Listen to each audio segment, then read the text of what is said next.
Aujourd'hui, je vous parle des tissus à motifs, les soies, les cotons, les motifs imprimés, les motifs tissés. Je vous donne des trucs pour vous aider à choisir les tissus pour vos costumes du 18e et 19e siècle et aussi ceux qu'il faut éviter.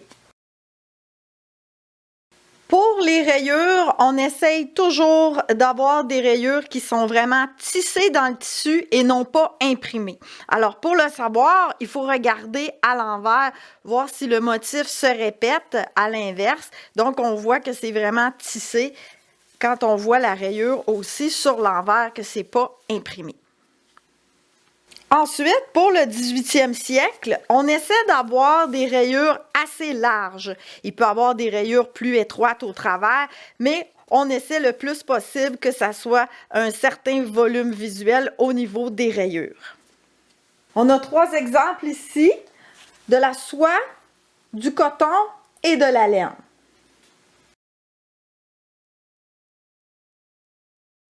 Si on avance un peu dans le temps, bien que ce type de rayure-là, un peu plus étroite, est toujours bonne pour le 18e siècle, elle est encore meilleure pour le 19e siècle, là, les années par exemple 1830-1850.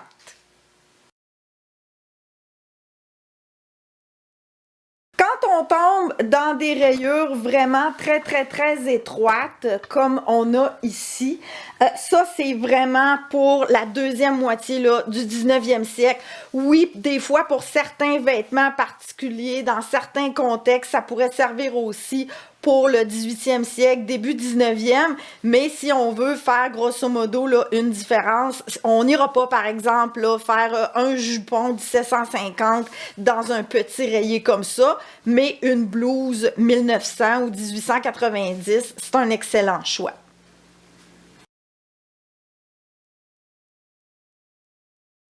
Pour 1750, il faut vraiment éviter les tissus qui ont des motifs et des rayures comme ça dans les imprimés parce que c'est quelque chose qui va vraiment être à la mode le plus dans les années 1760, 70, 80.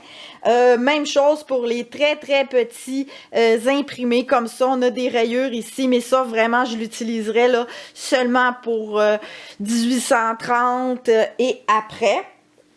On peut aussi avoir des tissés comme celui-là ici. Donc, c'est vraiment un tissé ton sur ton où on a un motif floral et ensuite des rayures. Il serait limite parce que ça, c'est un tissé. Donc, je vais vous expliquer tantôt, il y a vraiment une différence entre les tissus tissés de motifs et les tissus qui sont imprimés au niveau là, des motifs floraux. Puis ici, j'ai un autre tissu vraiment très intéressant qui est une petite mousseline de coton avec des rayures. Pour le 18e siècle, je me permettrais de l'utiliser pour faire un mouchoir de cou, tablier du dimanche, et pour les années 1830-1840, vraiment magnifique pour aller faire des bonnets, 1815 aussi des robes, et 1890, pardon, même chose aussi, on peut aller faire certaines blouses d'été qui seraient vraiment très jolies avec ça. Quand on parle de carotté, on pense vraiment 19e siècle. J'évite le plus possible ces tissus-là, ces motifs-là pour le 18e, sauf exception. Et encore là, on ne veut pas des imprimés, on veut toujours vraiment des tissus qui sont tissés comme pour les rayures. Cependant, on peut avoir aussi, ici j'ai un lin à carreaux qui lui, voyez-vous un peu la différence entre les autres là qui sont très multicolores, très bigarrés, ceux-là vraiment très simples. Celui-là ici, je me permettrais de l'utiliser pas pour un jupon ou un mantelet, mais par exemple pour un tablier ou un mouchoir de cou. Parce que les motifs, il suffit pas que le motif soit bon ou pas pour l'époque donnée, il faut savoir aussi où aller l'utiliser.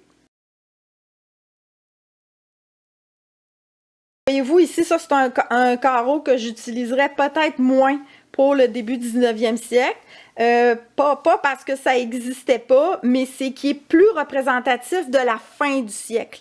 Souvent, je donne des exemples aux gens de dire si on veut représenter une époque, il faut aller chercher souvent ce qui est le plus typique et non pas les exceptions. Un peu comme si on veut représenter les années 1970, vaut peut-être mieux aller s'habiller en orange, brun et et jaune doré que d'aller s'habiller, je sais pas moi, en bleu puis en rouge. Je sais pas que le bleu puis le rouge n'existait pas, mais c'est juste que la mode des années 1970 était beaucoup dans les couleurs chaudes orangées.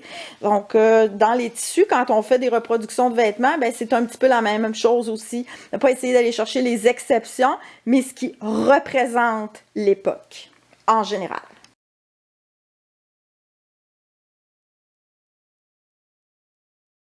Pour les imprimés, ça va être des motifs floraux. Donc, au 18e siècle, on va avoir une gradation du prix des tissus en fonction de la qualité du tissu et de la qualité de l'impression. Donc, ici, par exemple, on voit sur ces tissus-là que c'est une petite mousseline, là, vraiment une indienne. Donc, on voit que les couleurs sont mises assez crûment. On voit là, que c'est pas toujours bien enligné là, dans les lignes. Donc, ça, c'est vraiment des indiennes bon marché. Ensuite, on a ici un autre tissu. La précision est là davantage et en plus, on a des ajouts de couleurs à la main. Donc, tout de suite là, ça devient plus élevé au niveau du prix. Si on continue avec ces indiennes-là, on voit tout de suite la précision du dessin est vraiment meilleure.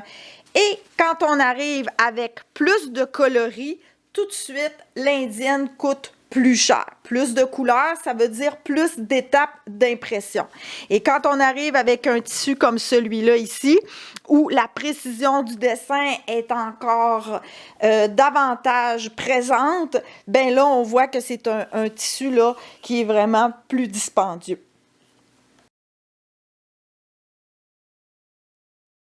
Quand on arrive avec des imprimés beaucoup plus fins comme ça, je ne les utilise pas pour les années 1750. C'est vraiment des imprimés qui sont meilleurs pour les années 1760, 70, 80. Et dans ce cas-ci, là, surtout ceux-là, on peut même aller là, jusqu'en 1800 facilement.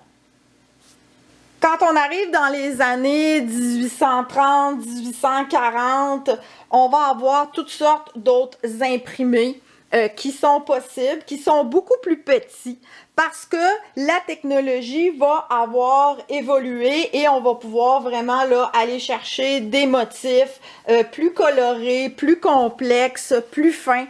Donc, tous ces tissus-là ne sont pas à utiliser pour les années 1750 parce que c'est vraiment là, un autre style d'imprimé.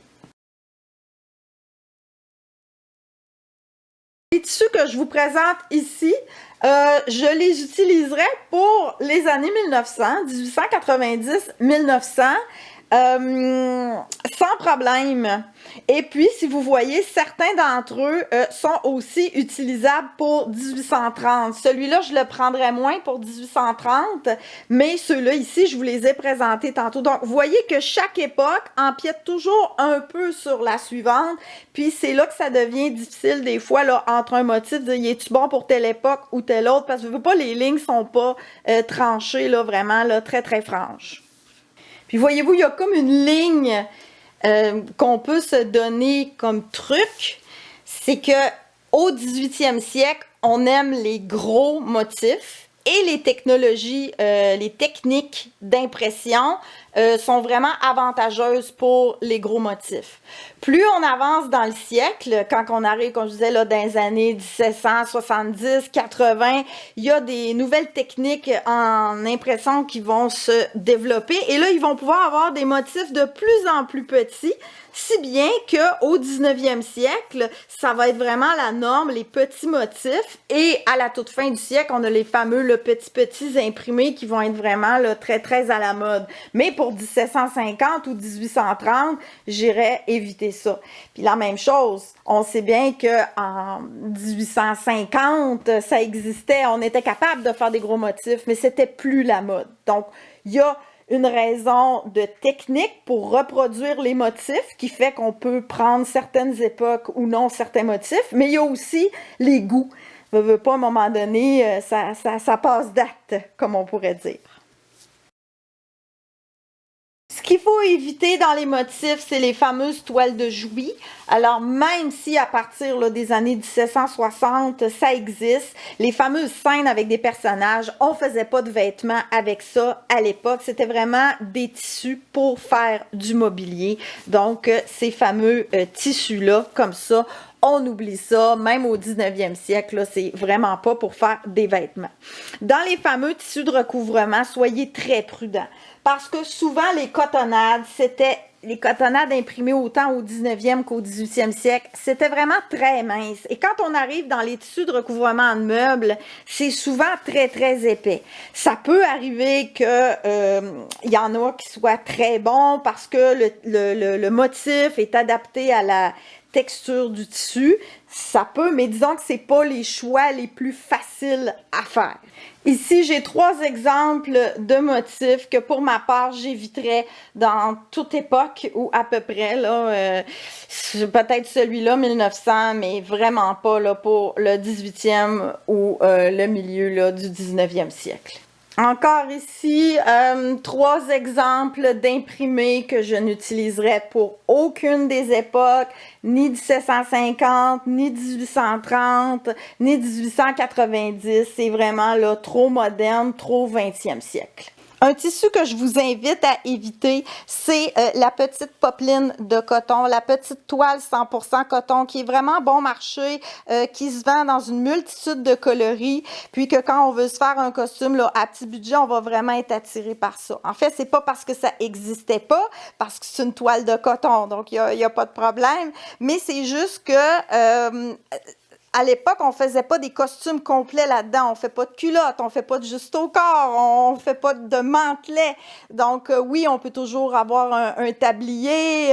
En 1815, une petite robe, une blouse en 1890, mais qu'il faut vraiment les utiliser avec parcimonie, agencé avec d'autres tissus pour éviter d'avoir le petit aspect, la petite apparence là, qui est vraiment trop costume. Je vais utiliser le mot cheapette là. Peut-être avoir moins de pièces de vêtements, mais vraiment choisir des bons tissus. Vous allez être plus satisfait. Puis, votre costume va vous donner une allure plus vraie. Et ça vaut autant pour les costumes masculins que féminins. À utiliser avec parcimonie. Si vous voulez utiliser du velours, le velours de soie, comme celui-là ici, est vraiment très difficile à trouver et souvent, c'est pas 100% soie. Donc, ce qui est vraiment le mieux, c'est de ne pas aller prendre les fameux velours de viscose ou de polyester et de privilégier les bons velours de coton qui sont aussi un petit peu plus accessibles là, pour les classes sociales un peu plus modestes.